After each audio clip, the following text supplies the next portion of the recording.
கந்தா நீ தேரேறி கடம்பா உன் வீரம் சூடி கொட்டு மூரசு கொட்ட வாரும் ஐயா. ஆறு படகில கோடி பேருல ஆறு முகனேவோ வீரம்.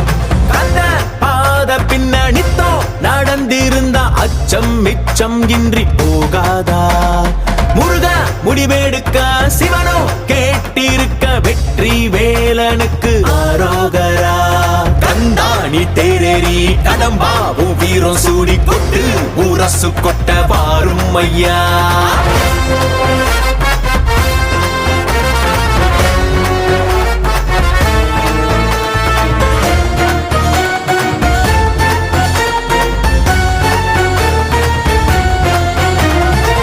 சங்கமே முதல் சங்கமா அண்டமெல்லாம் அறிய வச்சு